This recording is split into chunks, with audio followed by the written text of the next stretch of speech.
Welcome to the Deep Dive. Today we're diving into a fascinating and complex period of Irish history, the Plantations. When we were talking about this the other day, I knew we had to really dig in because it's one thing to learn about land ownership, but in Ireland, it was about so much more. It was about power culture and the very soul of a nation. It's a really complex and often brutal story, but one that's absolutely essential to understanding the Ireland of today.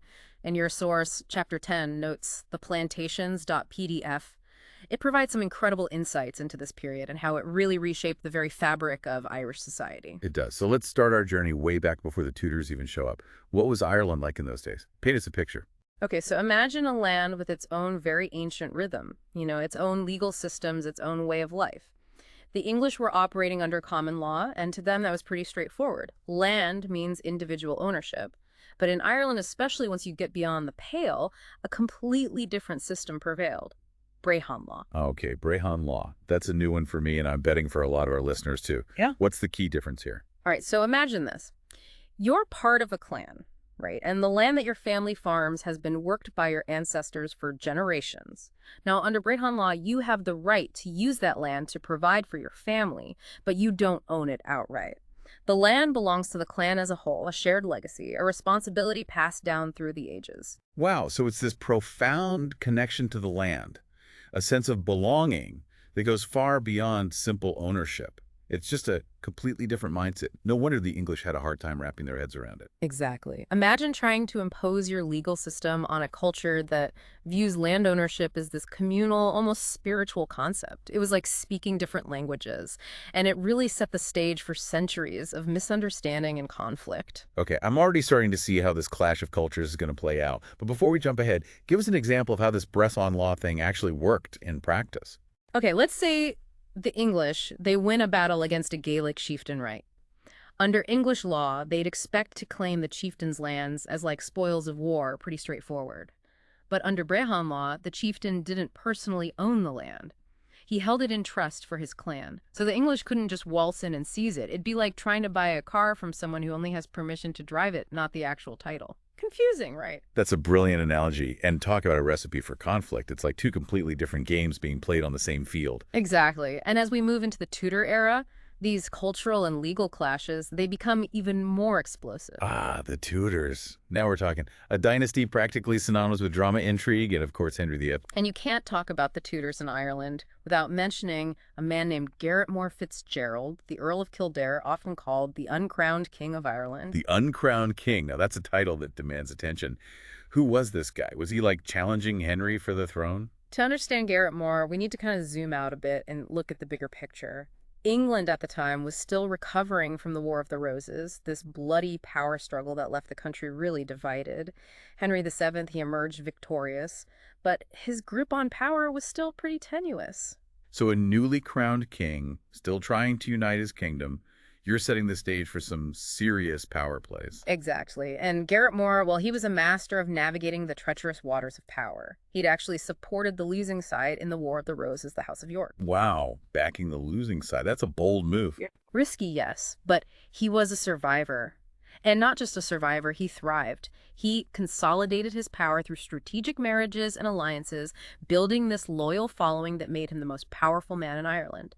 He became so influential that Henry VII, the King of England, had no choice but to acknowledge his authority. So this uncrowned king essentially forced the King of England to say, okay, you win, you call the shots in Ireland. That's incredible. It really highlights the delicate balance of power at the time.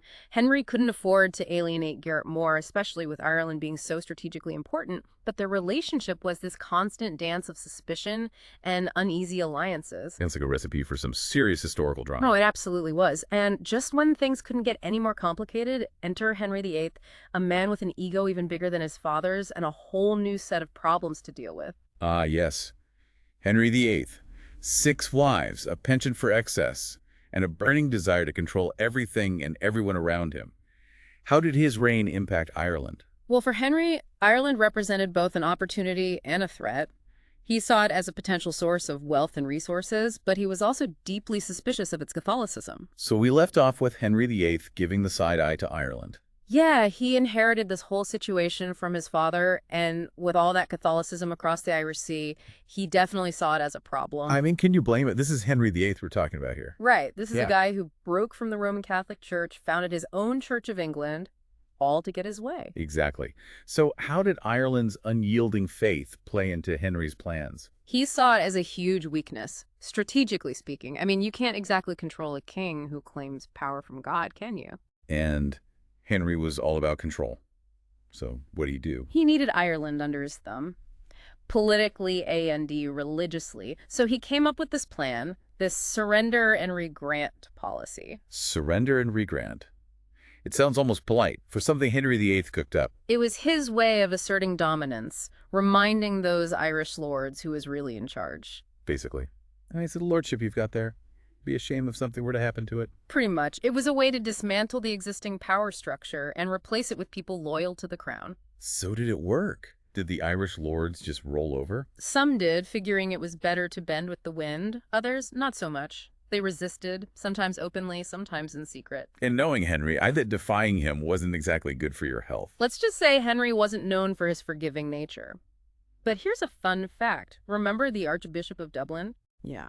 Well, Henry put Thomas Cranmer in that position. Cranmer. The guy who basically gave Henry permission to create his own church. The one and only. Talk about adding insult to injury. It really shows you how messy things were back then. Religion, politics, power, all tangled up. But even with all that, Henry's surrender and regrant didn't quite stick the landing. Meaning it didn't really work. It planted seeds of resentment, seeds that, as we'll see, would eventually grow into some pretty big problems for the English. And speaking of planting seeds, wasn't Henry's daughter, Queen Mary, the one who really got the plantations going? The ones we're talking about today. Right. Mary, she was a devout Catholic, came to power after her brother, Edward VI. She wanted to undo a lot of what her father had done, religiously speaking. But she still liked the idea of plantations. Oh, yeah. She saw how the Spanish and Portuguese were using plantations in the Americas and figured, hey, why not us? So the plantations were like a model they borrowed. Exactly. The idea was to take English people, transplant them onto Irish soil, and let them spread their Englishness throughout the island. A very literal way of putting your stamp on a place. And they tried this in Lally and Offaly first, right? Yep. Those counties were strategically important right on the edge of the Pale, that area around Dublin where the English had a stronghold. They made an example out of these places. They really did. Imposed strict rules. Hmm. No intermarriage between the English settlers and the Irish. No renting land to the Irish. They even renamed the counties. Louth became Queen's County, and Offaly became King's County. Subtle. So they set up these little Englands with English laws and customs. Did it work? Well, the thing is, the Irish, they've always been a resilient people. They'd faced centuries of attempts to wipe out their culture, their language, their way of life, and they weren't about to give up their land that easily. So even with those strict rules, the plantations in Louth and Offaly faced pushback from the start. Oh, yeah. There were uprisings, rebellions. The English, they underestimated just how deeply connected the Irish were to their land. You can draw lines on a map and claim ownership, but it's a whole different story to control the hearts and minds of a people. And as if things weren't complicated enough, back in England, the crown changes hands again, this time to Queen Elizabeth I. And with Elizabeth, things are about to get even more interesting. So last time, we left off with a bit of a cliffhanger. Elizabeth I is on the throne, and things in Ireland are about to get even more complicated. That's an understatement. Elizabeth inherited a lot of the problems her predecessors had faced in Ireland, trying to control a largely Catholic country, dealing with powerful Gaelic lords, and of course the ever-present issue of land ownership. And she wasn't afraid to use some pretty harsh methods to get her way. Right. I mean, we're talking about the Queen, who famously declared, "The execution of a few traitors will terrorize more than 10,000 soldiers." Exactly. Elizabeth was all about projecting strength and authority. And nowhere was this more evident than in her dealings with Ireland. So how did she approach the plantations? Did she just pick up where Mary left off? In a way, yes, but she also faced a new set of challenges. For one thing, the religious situation in England was still in flux. She had to tread carefully to avoid alienating either the Catholics or the Protestants. And in Ireland, you had this growing sense of resentment towards English rule. Right, and that resentment was only amplified by the plantations. Because they were essentially a way of displacing the native Irish population and replacing them with English settlers. Exactly. It was a way of trying to solidify English control over the island. And it led to some of the bloodiest and most brutal chapters in Irish history. Chapters that continue to have an impact, even today. So much to unpack here. Yeah. But before we get into the specifics of Elizabeth's reign and the events that unfolded, let's take a step back for a moment and talk about the human cost of the plantations. It's easy to get caught up in the politics and the power struggles, but at the end of the day, the plantations were about people. Families who were uprooted from their homes, communities that were torn apart, and a way of life that was forever changed. It's a story of loss and displacement, but it's also a story of resilience and resistance. Yeah. The Irish people have an incredible ability to endure and overcome adversity. And that's something that's really important to remember as we delve deeper into this complex and often difficult period of history. Absolutely. Well, on that note, we're going to take a quick break. But when we come back, we'll dive into the specifics of the plantations under Elizabeth I and explore the events that led to the 9 Years' War, one of the most significant conflicts in Irish history. Stay with us.